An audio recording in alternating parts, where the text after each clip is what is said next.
حامدا ومصليا ومسلما أما بعد আসসালামু আলাইকুম ওয়া রাহমাতুল্লাহ। দেশের এবং দেশের বাহির থেকে যারা আমাকে দেখছেন সকলকে আন্তরিক মোবারকবাদ।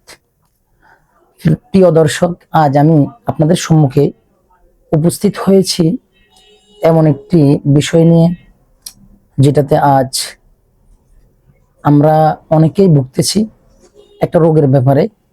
এই রোগের মধ্যে অনেক ভাই বোনরা, অনেক মা বোনরা ভুগতেছে, কিন্তু স্থায়ী কোনো ট্রিটমেন্ট পাচ্ছেন না। আজকে আমি এই রোগের ব্যাপারে আলোচনা করব এবং এটার ট্রিটমেন্ট সহ মেডিসিন সহ ইনশাল্লাহ আলোচনা করব। তো আপনারা প্রত্যেকে ইনশাল্লাহ শেষ পর্যন্ত শুনতে থাকুন। তো আজকে যে বিষয়টি নিয়ে উপস্থিত হয়েছে সেটা হলো একজিমা। সেটা হলো একজিমা। শীত আসলেই অহরহ হয়, পা ফেটে যায়, অনেকের পা দিয়ে রক্ত বের হয়, কেউ বা রক্ত বের হওয়ার কারো রক্ত বের হওয়ার উপক্রম হয় এবং ব্যথার কারণে হাঁটতে পারে না। কারো হাতও পাঠে, কারো হাতও ফেটে যায়। তো হাত ও পা ফাটা, এটা মনে করে এটাকে একজিমা বলে। চুলকায়, প্রচুর চুলকায়।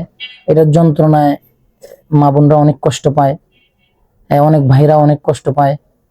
তো এখান থেকে স্থায়ীভাবে পরিত্রাণ যারা পেতে চান, একজিমা থেকে যারা স্থায়ীভাবে পরিত্রাণ পেতে চান, স্থায়ীভাবে সুস্থতা লাভ করতে চান, আজকে তাদের জন্য এই ভিডিও।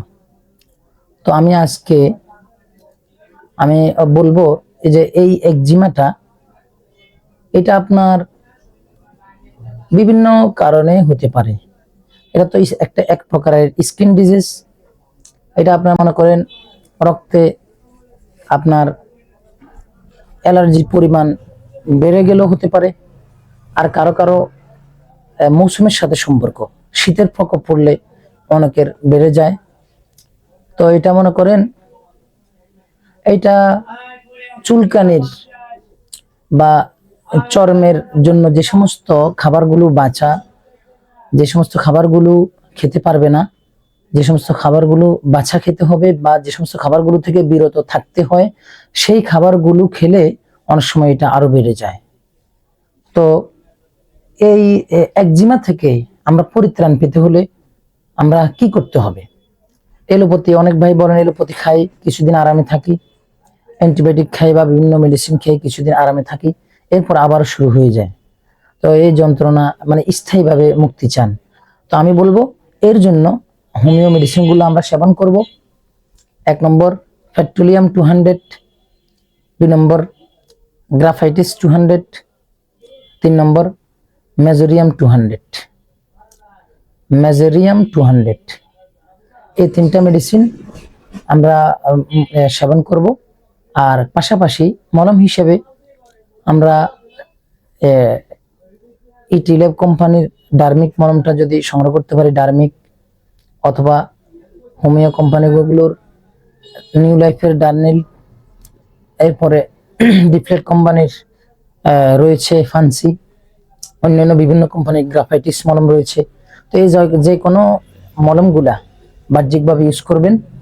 এই যে মলমগুলা 4টা মলম উল্লেখ করেছি, এই 4 নামের মলমগুলা থেকে যে কোনো একটা মলম আপনি কন্টিনিউ ইউজ করতে পারেন। যখন উপর দিয়ে চলে যাবে, উপর থেকে ক্লিয়ার হয়ে যাবে, কোনো ফাটা থাকবে না, তখন আর মলম ইউজ করা লাগবে না। ধারাবাহিকভাবে 3 থেকে 4 মাস আপনি সেবন করতে হবে। সুস্থ হয়ে যাওয়ার পরেও ধারাবাহিকভাবে 3-4 মাস সেবন করবেন, তাহলে ইনশাল্লাহ স্থায়ীভাবে আপনি সুস্থতা লাভ করতে পারবেন। তো এই ক্ষেত্রে কিছু বিধিনিষেধ, যা আমরা সেবন করব না, আমরা খাবো না যে সমস্ত খাবারগুলো, সেটা হলো গরুর গোশত, ইলিশ মাছ, চিংড়ি মাছ, কচু, বেগুন, এরপরে আপনার পুঁইশাক, মসুর ডাল, এই সমস্ত আইটেমগুলো টোটালি খাবো না। আর হাঁসের আইটেম, এই সমস্ত আইটেমগুলো টোটালি আমরা খাবো না। তাহলে আশা করি ইনশাল্লাহ আপনি এভাবে এই সমস্ত খাবারগুলো থেকে বিরত থেকে বিধিনিষেধ মেনে আপনি কন্টিনিউ যদি করেন, 3-4 মাস সেবন করেন, আশা করি ইনশাল্লাহ আপনি পরিপূর্ণভাবে সুস্থতা লাভ করবেন। তো আজকে এই পর্যন্ত। ইনশাল্লাহ পরবর্তী ভিডিও নিয়ে আবার আপনাদের সম্মুখে উপস্থিত হব। আসসালামু আলাইকুম ওয়া রাহমাতুল্লাহ।